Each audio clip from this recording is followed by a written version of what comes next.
नास्तिक दुनिया में, नश्वर दुनिया में लोग बहुत आशा के साथ भगवान का पूजा करते हैं, लेकिन कुछ ऐसे भी लोग हैं जो भगवान को नहीं मानते हैं। आज भी इस धरती पर लगभग 13% लोग हैं जो किसी भी भगवान को, किसी भी रूप को नहीं मानने के लिए तैयार हैं। ये अपने आप को भगवान समझते हैं, ये बहुत अपने आप को ज्ञानी समझते हैं, और ये ज्ञान है ही। लेकिन मैं उनसे पूछना चाहता हूँ, यदि वे ज्ञानी हैं, अच्छी बात है, ज्ञान रखे, अब सामर्थ्य हो, अच्छी बात है, सब कुछ ठीक है, लेकिन कभी आपने विचार किया है भगवान वास्तव में है या नहीं है? लोग कहता है कि अरे शास्त्रों में बताया इसलिए कि भगवान को मानता है। तो भैया, अगर आपको कोई ना बताए तो आप अपने माँ बाप को भी नहीं पहचान पाइए कि वो मेरा माँ है कि मेरा बाप। जब बच्चा जन्म लेता है, क्या माँ को देख पाता है? क्या बाप को जानता है? नहीं जानता है। माँ उसे बताएगी, जा पापा के पास, पापा कहेंगे जा माँ के पास। बच्चा ऐसे ही करते वो सीख जाता है। उसी आधार पर इस धरती पर जो भी जन्म लेता है, वो बड़ों को देख करके, लोगों का आस्था को देख करके भगवान से प्रेम हो जाता है उसे। और इस दुनिया में जब कोई कार्य नहीं कर पाता है तो बस सिर्फ और सिर्फ वो परम पिता पर आसरा रहता है। मैं आपसे पूछना चाहता हूँ कि अगर भगवान नहीं है तो आप समझ लेना आपको अनुभव कैसे होगी, ये मैं बता देता हूँ। अगर आप भगवान पर आपको विश्वास नहीं है तो अनुभव कैसे होगा जान लेना। मान लो आपको चोट लगी है, या फिर आपको कोई एक झापड़ मार दिया, तो मारने वाला तो मार दिया, लेकिन दर्द किसको हो रही है? आपको। दर्द का एहसास कौन करेगा? सिर्फ आप कर सकते हो। दर्द किसी को दिखाई नहीं देता मेरे भाई, दर्द जिसको होता है वही जानता है। इसलिए भगवान भी जिस पर कृपा करते हैं वही भर समझ सकता। भगवान को कोई कहे कि हमको दिखा दो, भगवान कोई प्रमाण दिखा दो, तो ये उसकी मूर्खता है।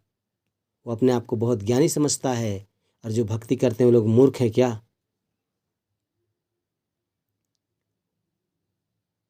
कोई भी इंसान हो, आज देख लीजिए कोरोना में लोगों ने सांस ले, हवाएं चल रही है, लेकिन सांस के दुखे क्या हो गया? मर गया सारे लोग। अब ये मरने क्या कारण है? ऊपर वाले ने आपको फेफड़ा बनाया, ऊपर वाले ने आपको हवा दी, लेकिन आप सांस नहीं ले पा रहे हो। ये किसके कारण है? प्राकृतिक कारण। अरे प्रकृति कौन है? ये तो परम पिता है। हवा दिखता है क्या? सांस दिखता है क्या? तो आपका बस चला? आपका बस चला क्या? नहीं चला। यदि आपके बस चलता ना, तो नाक से, प्रकृति के बनाया, भगवान का बनाया हुआ नाक से तो आप नहीं ले सका, तो आप पिछवाड़ा से तो ले सकता था ना। कहाँ हुआ? ये सब नश्वर बातें हैं। परमपिता हैं, इस दुनिया में है, वो जगत का रचयिता है वो, लेकिन उसको आप देख पाओगे क्या? वो जब साक्षात महाभारत के युद्ध में अर्जुन के मित्र थे, फिर भी अर्जुन को कहा कि तुम इस पाप की आंख से नहीं देख पाओगे अर्जुन, तो तुझे इसके लिए दिव्य दृष्टि चाहिए।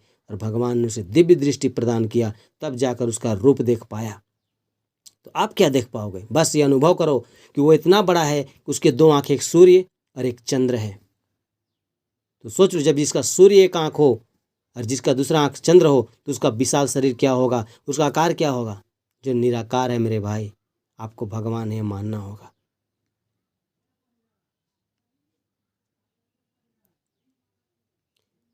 दुनिया में अनुभव, दुनिया में एहसास करना, विश्वास, यही तो भगवान है।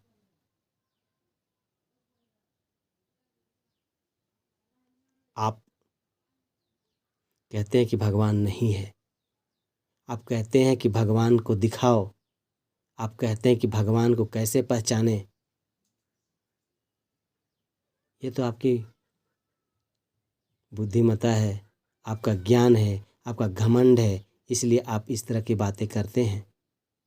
आपने कभी सोचा कि ये बात करना गलत है?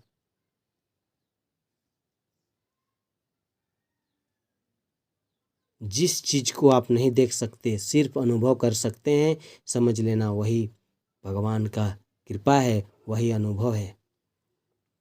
अरे जिसको डॉक्टर नहीं कर पाता, जिसको साइंटिस्ट नहीं कर पाता, साइंटिस्ट तो कहता है कि हाइड्रोजन और ऑक्सीजन को मिला देने से जल बन जाता, तो फिर वो नदियों की वर्षा का पानी के लिए हाहाकार क्यों होती है बताइए?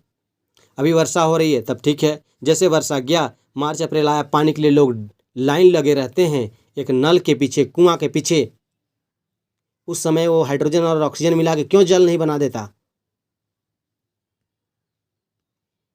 आज तो लोग कहते हैं कि पौधे में अनाज बम्पर उत्पादन होगी। अरे तेरी क्या औकात है, जिस अनाज को तो खुद पला बढ़ा लिया, लेकिन उस पर अगर बाली आए और उसमें अनाज का कण ना आए तो किस इंसान में ताकत है कि उसमें अनाज भर दे। लोग तो बहुत सारे बना दिया, कोई चावल बना के तो पैदा करे, कोई चावल बना के इंसान को खिला दे, आटे खिला दे बना के, क्या कोयला का आटा खिलाएगा। ये सब प्रकृति का ही बनाया है, भगवान का ही कृपा है। अगर आप नश्वर हैं तो ध्यान दें, सुधर जाएं, उससे के चुनौती मत स्वीकारो, उसका चुनौती तुम मत लो, उससे तुम नहीं सकोगे। ये सृष्टि के रचयिता है, उसके इशारे पे दुनिया चलता है।